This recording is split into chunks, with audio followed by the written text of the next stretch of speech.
Okay, so in the beginning, from the keynote and mark sections, we talk a lot about AI, and obviously the Copilot is one of the Microsoft features that's going to embed it on almost all the Microsoft offering, like Office and Dynamics 365, like a Power Platform or a BI.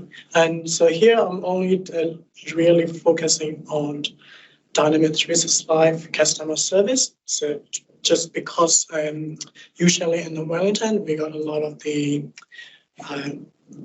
public sector implementations projects, which we mainly use the customer service, Dynamics 365 customer service for this public settings. So it's pretty narrow focus, and it's not really not a super technical, and it is more focusing on how this Copilot is helping the end users and how we can use this to enhance the customer experience dealing with us.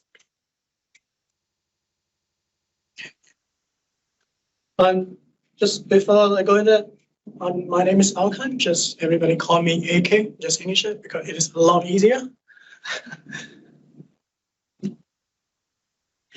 And I'm knowledge-based worker. And the reason I'm put here is later you will see why I say that. And so basically I'm in technical guidance and mainly working on the Power Platform and Dynamics 365 for a few number of years. But I like to put as like a knowledge-based worker. And probably I'm the potential victim of the age of AI in the future. I like Rami said, probably right, not now, but potential victim probably in the future. So we will see why, and because this, like I said, the area of focus is quite narrow. So I also touched about the other area about the AI. So the agenda we want to go about is the impacts of the AI that currently we having currently right now. And then jump straight away into the Copilot and Dynamics 365 customer service. And we're focusing the very few features of how it can enhance the user experience. And followed by like a demo. And then what are the disruption of AI, what is going to be happen, and how we can apply the AI to be successful in the organizations. And adding by like a upscaling instead of upscaling, how we are going to rescaling in the age of AI. The first one, impacts of AI. So we know the currently, not only maybe like a couple of years ago, the AI is mainly used for like doing repetitive tasks, which is quite sometimes can be boring and dull for some humans. And that these days the AI is taking over these repetitive tasks that we have to do again and again. And we are kind of giving the responsibility to the AI. The AI is doing that. So as a result, we can do more in what we love, which means we can focus on what we really need to do instead of going through this repetitive tasks and manual tasks. And because the AI is automating these tasks and doing things for you, so you can focus on what you really need. But with the evolution of like a ChatGPT and like a generative AI, they are not just doing the repetitive tasks anymore. They are becoming more sophisticated. They can do like a research if you give them a context, right? They can do even like a coding, and they can do like a creative works. Previously, if you want to do like a graphic design, you need to know about this graphic. But these days we got this generative AI who you can write the descriptions and they're just generating the text or image. And even in the ChatGPT website, you can see there is a video clip purely created by the prompt. So they are not just doing what we are asking them to do. They can do a lot more than what they've been doing in the past few years.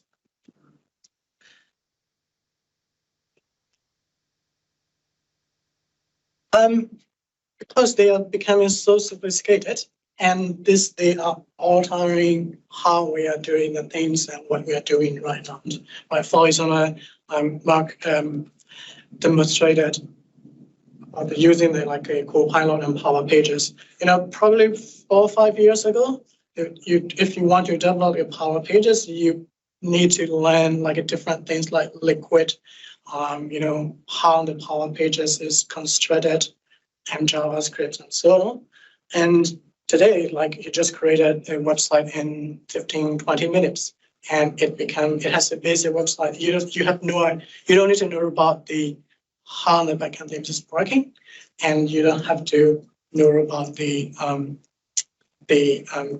technical terms like a Liquid or JavaScript, so on. So this is how transforming the AI is transforming how we are doing the work. And it's not saying you don't need to know the Power Pages, but this is helping us creating a website in 20 minutes, which used to be it's only someone who knows the Power Pages can create a website, and now it's become a 20-minute job. So this now it's now you can see this is the high impact of the AI on our daily life, and it is, like I said, not just a repetitive tasks, even on the knowledge-based worker coding, a technical people, it is impacting groups. And so I'll jump straight into the Copilot in the Dynamic 365 customer service. So how many of you use customer service before? A lot of people, yeah. And so the customer service, the process itself is pretty straightforward. They may have an inquiry, they may have a feedback, and they may have a complaints or asking them more information. So the first thing they would do, probably they would go to the website, or they would send you an email, and you need to keep track of. And there's always a conversations go back and forth. And imagine if someone's working on the case, the incident, and obviously that person will know inside out of the what is happening. But imagine that person go on leave and someone need to take over they need to work on the case, right? And if there is a 10 or 20 conversations happening previously, the first thing they need to do is they need to go through everything and read again, right? So if they receive a call from let's say the customer saying, hey, what happened? What is happening with my case? And that usually you have the same experience when you call a contact center.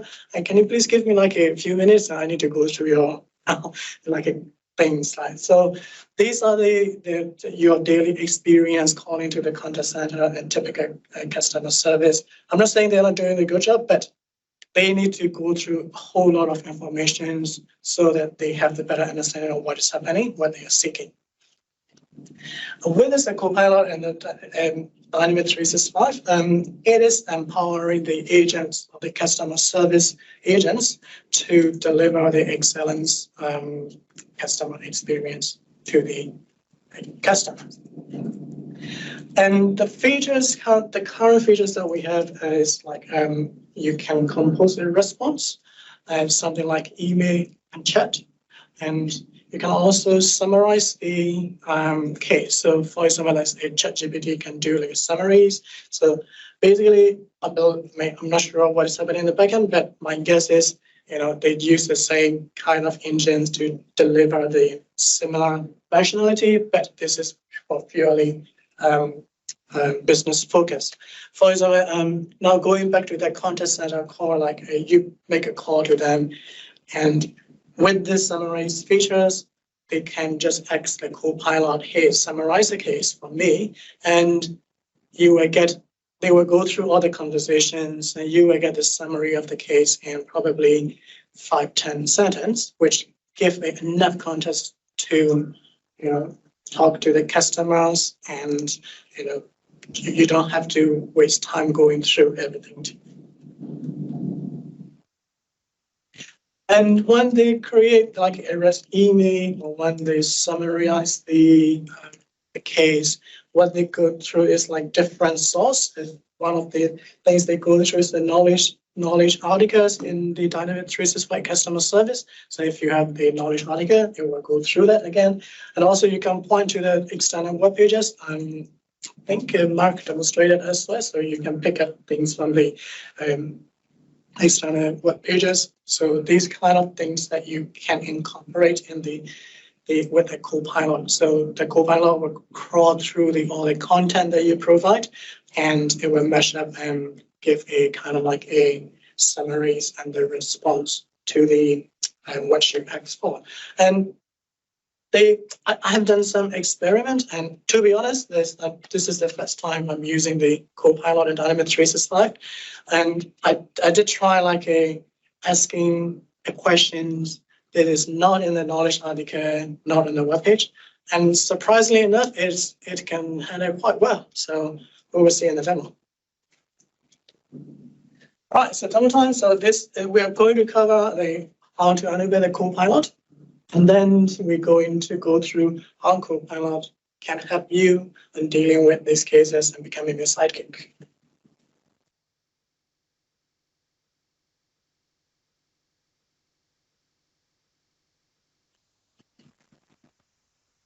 And once you have the customer service module installed on the Dynamics 365, and you will have this customer service admin app. And you need to launch in there, and now I'm there. And all the tenant on the Copilot is pretty straightforward. It is under the agent experience workspace, the productivity. And here you can see the two topics like a Copilot paint, and you can also see the AI pilot there and the summarized thing. So if I go ahead and manage, and by default, obviously, this will be all and tick. You just need to tick and save and close. And same thing.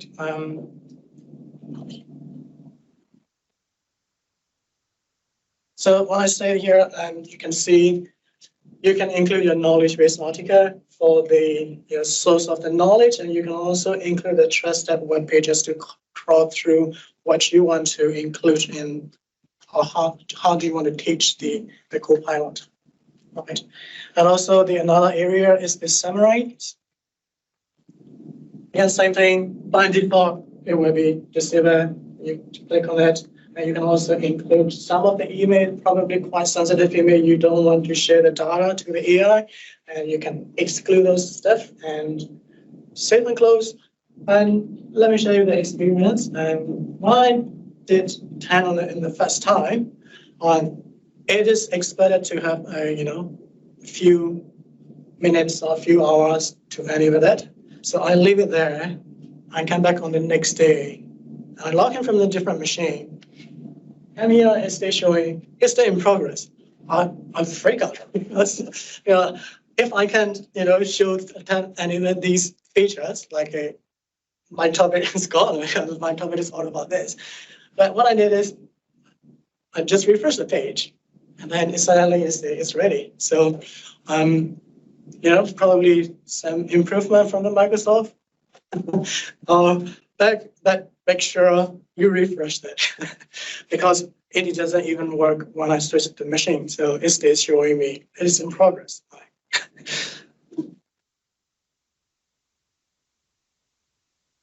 So now I'm turn on this is enabled in my tenant. So let's go to the customer service hub. Right. So this is where usually the agent will be using it. And as soon as you turn on, you will see on the sidebar there is the Copilot. With the Copilot, you can ask the questions, and there's the two things. Another things you can write an email. Right. So let's open the one of the case. Again, these are all sample data that I didn't do anything. So let's open this delivery never arrived, right? So a customer lodged a case and they buy the product, the delivery never arrived. So let's say I want to write an email. And as you can see on the right-hand side, you have a bunch of the pre-populated options. You can suggest a call, you can request more information, and a bunch of things. But what I'd like to do is I'm going to describe what I want. So obviously, I want to say sorry to them, like I apologize to the customers for not delivering the items, and probably I will want to tell them like how you can lodge the request for this not delivering the items, and let's see, I do that. So say sorry. Again, I'm not a native speaker, so I'm not a native English person, so I will just write whatever I think is going to be fine, right? Say sorry to the customers and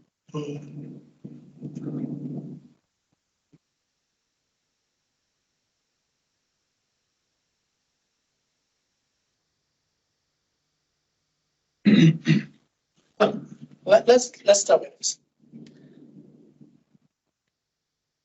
Now it's going to be generating a suggested response.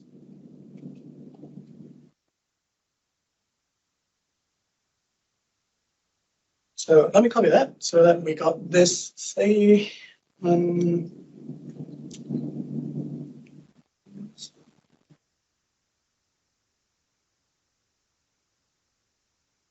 that's not happening.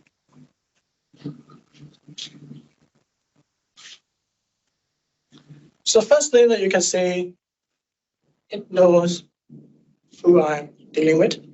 Say, at my ski house, I apologize for blah, blah, blah, and you can launch the support ticket. And so these informations, where they come from?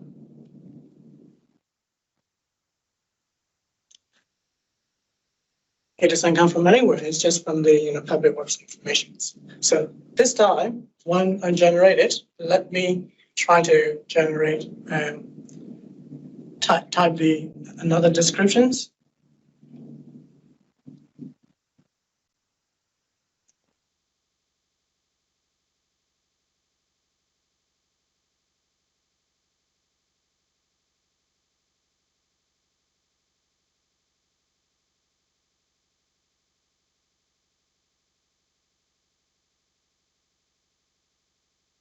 Let's generate again.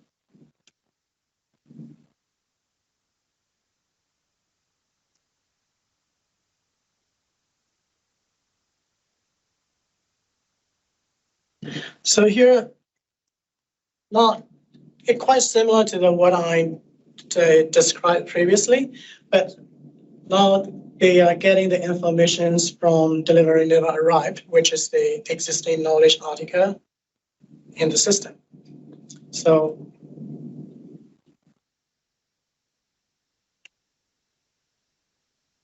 if I open that, in the systems, we got the knowledge article about the delivery item never arrived. So basically, what it does, it's taking out a portion of the content from the knowledge article and put it in the email. But now another thing that I like to do is because I feel really sorry for them. So we offer, I would say we will offer the delivery for like a free of charge. And also I want to offer like a credit for their next purchase because that's a compensations. And that information is never existed in the system. There's no knowledge article about it. So let's see how it handled.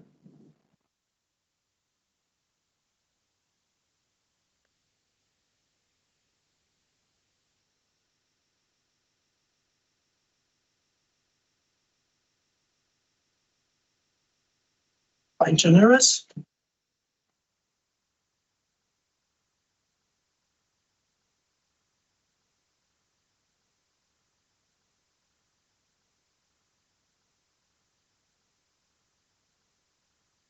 So here the previous content that I generated, it never talked about the compensations or the $500 credit. Oh, no, it's not showing up.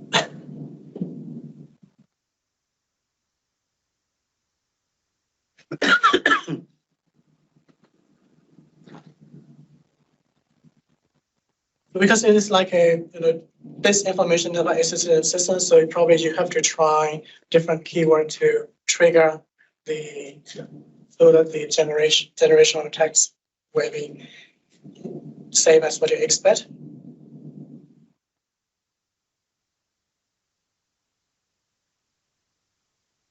Okay.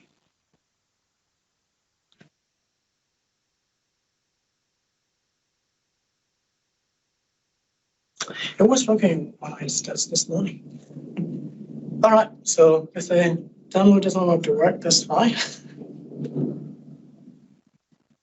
And now let's what I would do is I will just save this email.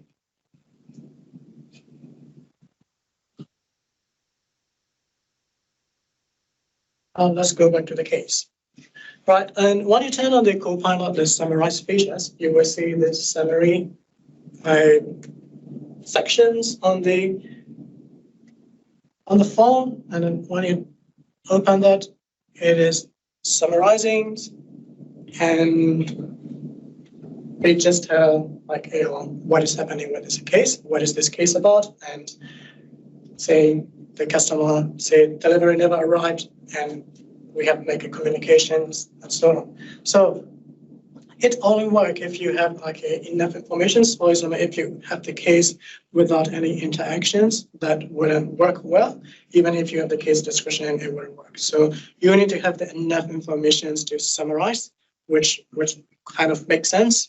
And especially if you have like a long list of email, this is where it's becoming very useful. So let me show you that example.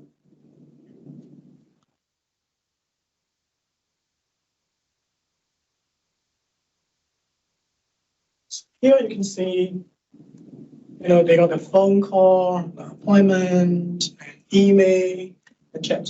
So imagine somebody taking over the case from me, and they have to go through every single thing. And this is the case of, can you please wait for a while while I go through all the informations in the system?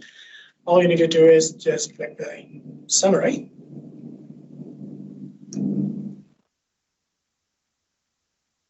It gives you a kind of like what is customer experiencing and what was our communications, how we communicated with them. So without going through that like a heaps of email, you can easily know what is happening. And another thing that I found quite interesting is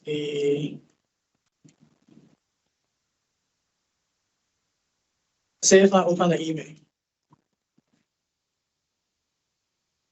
So probably this is like an improvement from Microsoft. So this email came from the customer, right? And we can talk about it. As an agent, I would say, maybe suggest a call. It's generate perfectly fine. They say, yeah, Claudia, because it is the client name is Claudia. But it is not quite intelligent enough to see I am AK. It's because it takes the name from the front. So this is something like a Claudia, something to the Claudia. It's not a huge problem because you cannot copy that message into here because this is the email we received. But that's kind of like a small things. Probably is a something that you have to watch out for. So again, the thing is like which means if you change the from, like if you're sending as a team, your request will be your team. If you're sending as a user, it will be you. So it does pick up that there's something that you have to pay attention.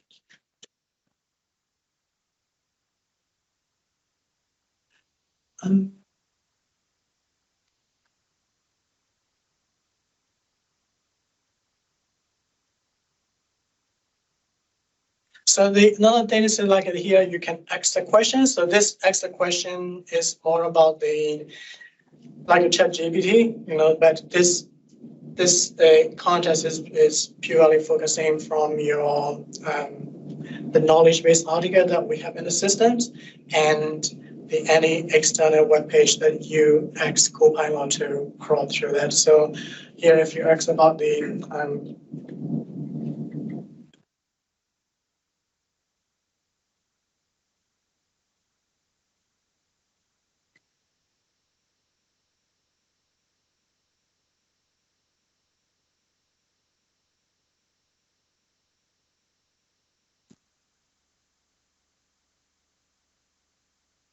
So you can see, as a like an agent, I don't need to look at the go and check the knowledge article, and it extract the text from the knowledge article or this damaged or defective products and summarize for me, so I can work as an agent. I can be more efficient and without searching the information going through the systems. So, basis I believe like how we can change the or how Copilot is helping the like customer service agents to work better. That's the end of the demo. So we are good on schedule, like 30 minutes into the presentation. Any questions? Earlier on, you tried to offer $500 and it didn't work, right? That's fine, yeah. Now the question is, can Copilot know about the company policy as to what's your authority level? If you offered $50, maybe it allowed you. Yeah, that's a good question. But I guess I need to put these informations on the more like, source, the knowledge articles, and probably I can point it into the company's policy. That is if they have published a web page, and that would pick it up. And another thing is because this is AI, because some of the content are just as suggestive, right? So it is not meant to be used straight away. So I think one of the guidelines is you always review for all the content that AI generated, because you can trick it like it's something like a ChatGPT to give you the wrong answer. So you provide the wrong context and they think is the right answer, but because you give the wrong information. So I highly recommend like you always review that, and sometimes the content they generate are like a perfect, like 100% perfect. Sometimes it doesn't feel like a human at all. So sometimes I like to tell like the user, so you should be. Yes, it is just for your help, but you should be looking at these response and put your tone, make it like a human. Because a little bit of mistakes is always, that make you human. Because if everything is like a perfect, it means quite. It's like, oh, is it a human? Like. So that's a good point. So a lot of enterprises or departments will have their marketing and communications department will have a tone and style guide for external communications, and it will set, basically guidelines for or requirements for that those communications. Can you point or include that or point a style guide to a response? Do you know what I mean? Can you do it like in ChatGPT? You can say, I want you to do it in this style, in this tone, do this. Yeah, so it's I'm not sure how much detail we can do it, but and that is the true experience. Last year, my daughter won, like they are on the year 5, and they played netball, and they played against the year 6 team, and they won the divisions from the year 5. So I thought this is like a quite good achievement. And then I go to ChatGPT and tell about what I want, and it generates like a newspaper style blog. But I have to say, hey, can you make it a little bit less cheesy? And it became like informal. You can tell the AI to generate the content on how you want to be. So it changed the sentence, it changed the word. It's not very formal. So it will be able to train, but can it do it? This is a really interesting topic, because I'm having these conversations with lots of customers who want to use this in anger, but every organization has its own voice and brand and style, and so there's things on the roadmap to essentially help, because when you're creating your own chatbot in OpenAI, studio or open a service, you can kind of tell it what you want it to be. You can say, you're going to be a customer service agent who has this kind of style, and here's some examples of how you should react and how you should answer things. Those kind of capabilities are going to start coming into this space as well. So you can make your customer service Copilot sound like your business and sound like your people. At the moment, it's relatively generic. So as AK's been pointing out really well, is that it's a Copilot, not an autopilot. It's there to help. It's there to generate content, not there to completely finish all your work for you. When we get to that point, fantastic. We're not going to need people, but until that point, we're going to still need humans to cast the eye, add the language. Things like saying kia ora at the beginning of an email. Copilot's not going to say that, right? But a lot of organizations like to say that. So we're going to see more and more controls brought in. At the moment, it's relatively simple, I would say. But yeah, that's the other thing that I don't know. Were you going to show the chat stuff as well? No, so I haven't. You're not going to configure it yet. Yeah, no, that's cool. But there's videos and things online. But in terms of that exact same experience, that ask a question piece with a live chat experience, being able to very quickly create chat responses, because you don't want to sit there typing away to people when you've got 3 or 4 chats going at once. Being able to have that suggestions are really good, and also summarizing the chat, because if they've been talking to the Copilot bot on your website for 15 minutes, you don't want to have to trawl through that, right? Summarize that whole conversation for me. Oh, they're asking about their defective product. Okay, this is where we need to go. So yeah, it's all the same concepts, just in different channels.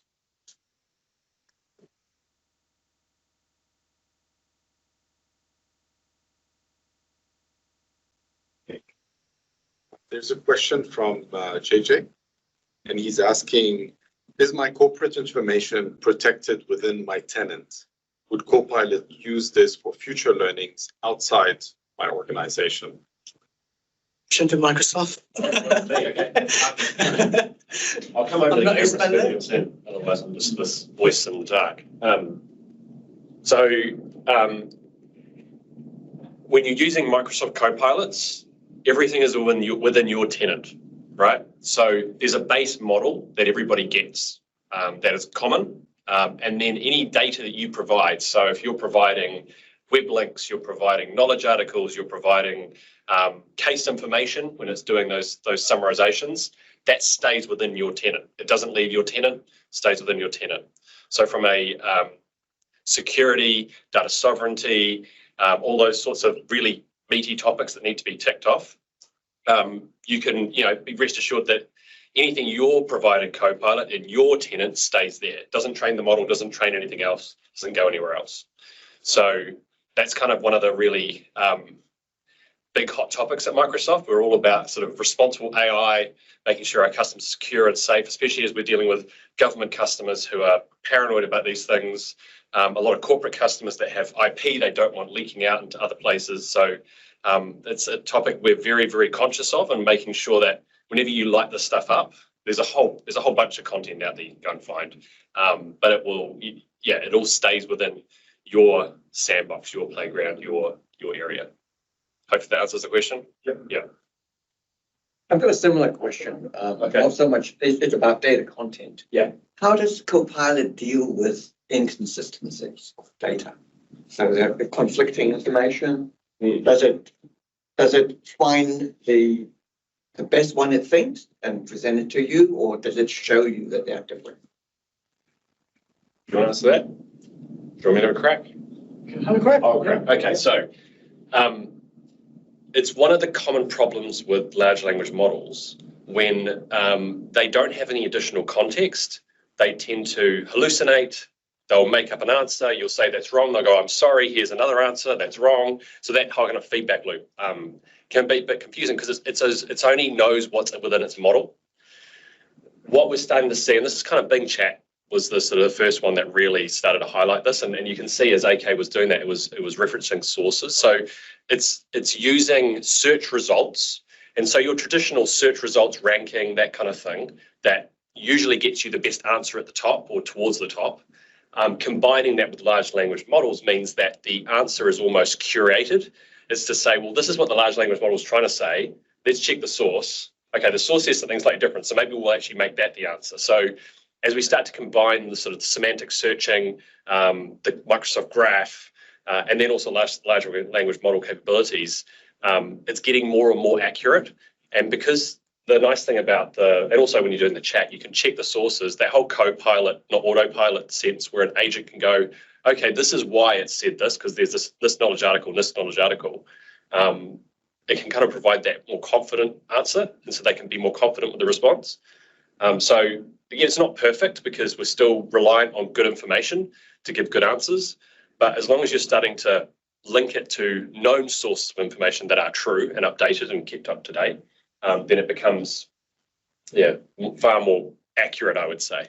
But it's still a problem, right? Because if you've got two knowledge articles that both rank highly and they're telling different answers, that's a content issue that someone in your organization needs to fix, because one of those is right, one of those is wrong.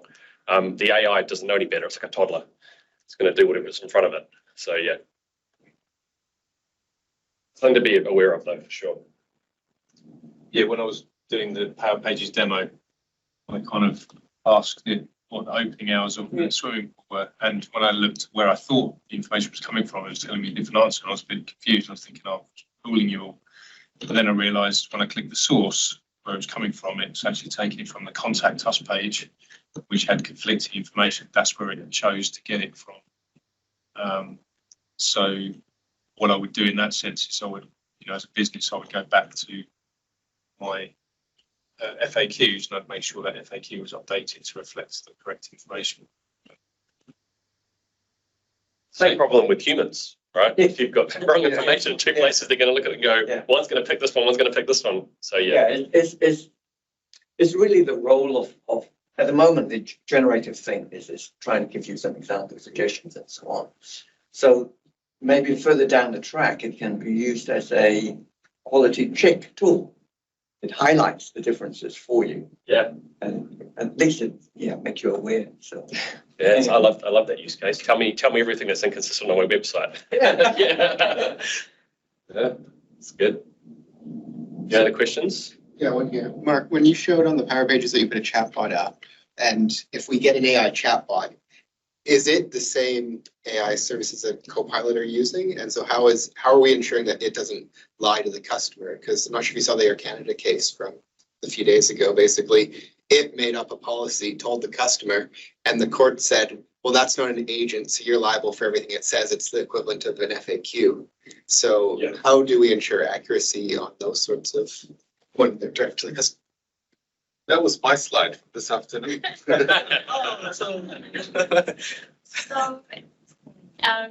in terms of the extensibility capabilities of Copilot Studio, it can use some of Azure AI services. So there's two Azure AI services that work well with each other. The first one is conversational language understanding. So that's part of Azure AI Language Studio. So today in Copilot Studio, when you extend or customize or build your own Copilot, it will use the built-in natural language understanding model. So that's where, as Michael Bailey mentioned, and when you mentioned about the other customer use case, where it will, come up with answers based on the sources that it's been provided, and it uses RAG, basically. But with your conversational language understanding model, you can define what the utterance is of the user. So in other words, what is it that they're asking? And it's very useful for businesses that have a specific scope of operations, like an airline. And so when you use your CLU from Azure AI Language Studio and you bring it into your Copilot Studio, it will replace the built-in NLU model that it uses based on what you defined. And then in terms of grabbing a policy that has been approved by a particular team in your company, that's when you also use custom Q&A. So the predecessor was the Q&A builder, but now it's called custom Q&A. And with that, you basically define your own knowledge base and you copy and paste the policy wording, and then you can associate that back to the utterance that's been asked. And so that's one approach to go with in terms of making sure that the Copilot understands the intent and the utterances in the scenario where they're asking about a refund policy or an insurance. What's the retaining wall limit for your home insurance policy? Things like that. Those are very specific and unique to that company because of their industry vertical that they're in. So that's when those two Azure AI services would be handy in Language Studio. I don't know if the remote learners heard that, but yeah.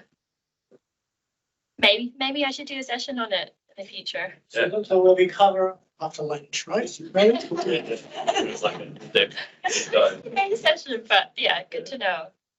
But yeah, I'll make note of it. Did that answer your question? More will be answered this afternoon, but yeah. Yeah, we can dive into it more. Yeah. I think you also giving it sources. So like when I did the Copilot, when I did the chatbot for the Power Pages demo, initially its source was the content that I put on the website, on the pages, and then I also gave it additional sources. So I said, you can use BBC website, and you can also use this other website, and that was its boundaries, if you like, going outside of that. So you're in control about giving it the sources that it can use, as opposed to it being. And I think that's the main difference between Copilot and ChatGPT, or an open. ChatGPT is completely open. It's got the whole kind of internet to its, to kind of explore and gather information from. Whereas Copilot has got some constraints around it. So as Michael said, it's constrained to your geography, your tenancy, whatever. So it's going to have some. As an enterprise, you can be assured it's got some boundaries. It's not going to breach. Boundaries are good, but then as AK was saying, right, the less information it has, the more likely it is to hallucinate. So if you set those boundaries, is it then more likely to hallucinate because you haven't provided it enough content? Or I've found it's more likely to say I don't know the answer in customer service, especially. So that can be a bit frustrating for customer service agents if the AI that's meant to be all powerful says I don't know. So it's much less likely to hallucinate in this context, but. I found the same thing. Like obviously in the demo, I'd kind of done a lot of those prompts where I've got nothing back, and kind of then refine them a little for the demonstration. But actually, yeah, quite a lot of times I'm asking it to do stuff and it's saying I don't know what you want me to do.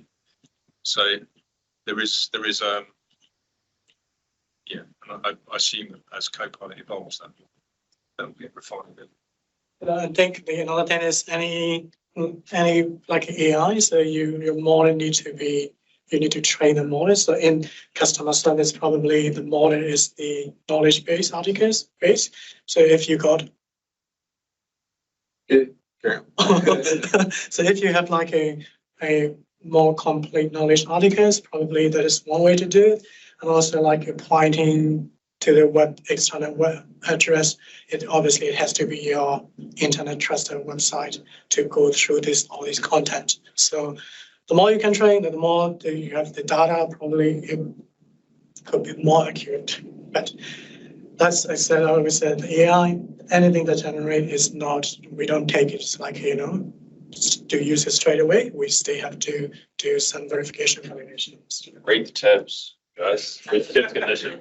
So here, I'm just doing it again. So I offer like $100 credit, and this time it's working. $100 fine. So AK, there's another question just around the knowledge articles. So usually knowledge articles go through a life cycle. You start as a draft and then you complete them, you get them approved, and then they get published.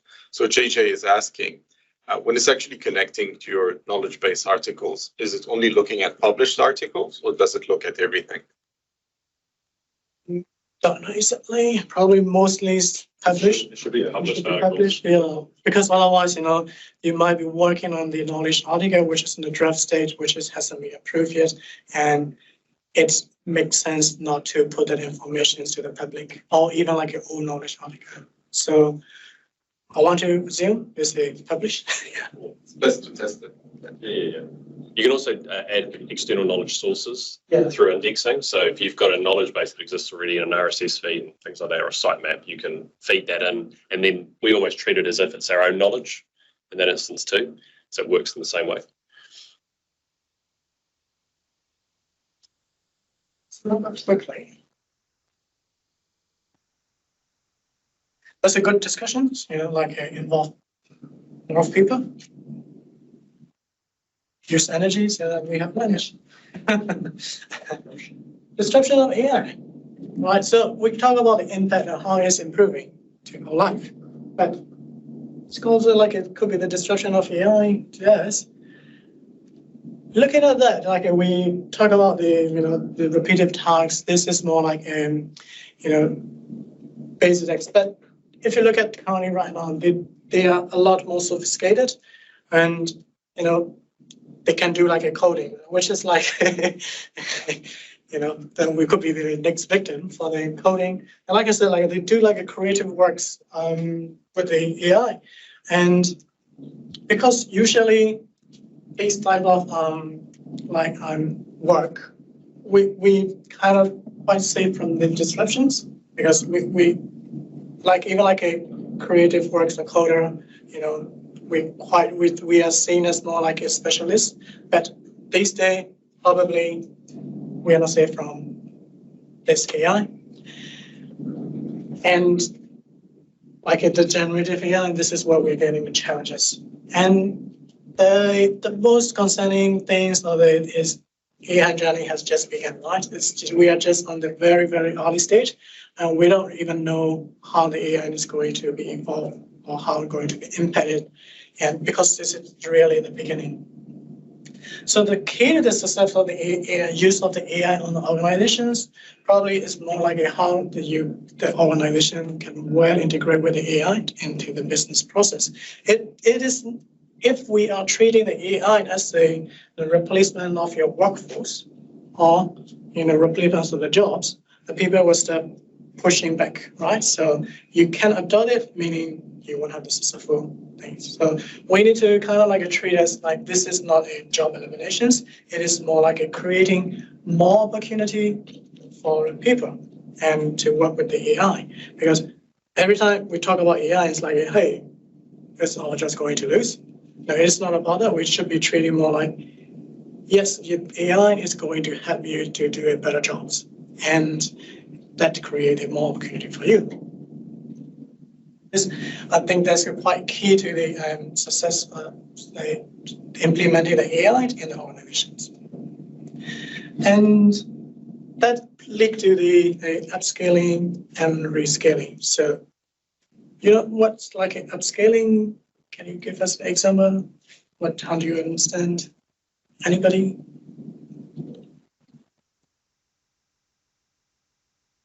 Upscaling to me is more like you're training yourself to become more efficient at what you already know. For example, if you if I write the code, for example, if I write the web pages in, let's say, the 1 day, and if I learn new techniques to deliver faster, that is more like upscaling. So I can deliver the same jobs in 4 hours. So this is my upscaling. But rescaling is totally different. Rescaling is you changing your job scope. You're learning new things. Right? So this is the rescaling. And this is the key to the success to the people, because AI, upscaling of the AI is a lot faster than human. And I'm not saying they are more advanced than human, but if they got the more context, they can absorb so much better than us. That is the reality. So in the rescaling is like you learning a new skill. And again, all we hear is like a 30, 40, 50 people. I mean, in terms of age, right? We are in the 30, we are in the 40, we're in the 50. And again, rescaling is extremely challenging for an adult. That's a true story. Okay, that's why let's say, when's the last time you learned a new thing or new skill and you mastered it? And I asked myself like, not because I've been in, for example, in my profession, I've been here for years. And if you ask me to jump to another profession and trying to do something different, it's scary because I don't know about the professions, right? So this is all about the rescaling. And in fact, it's not rescaling. It's not really it is not a new thing. For example, like let me read it. Yeah.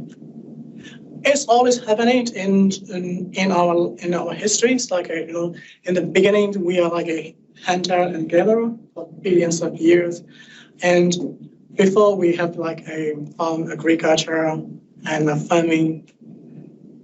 Basically, it's a rescaling, right? And then after thousands of years, we built the civilizations, and now we go into the industrializations. As you can see, from billions of years to billions of years to thousands of years, the industrializations to today age, probably just hundreds of years. But with the AI, it's changing so fast. Like, for example, like Rami and said that local probably 5-6 years ago, right? But now, Microsoft say no more local. So it is like our technology life is really short, and the changing of this scalings and requiring new knowledge we are getting shorter and shorter because previously we got billions of years to evolve, but now we have to keep up with the new changes.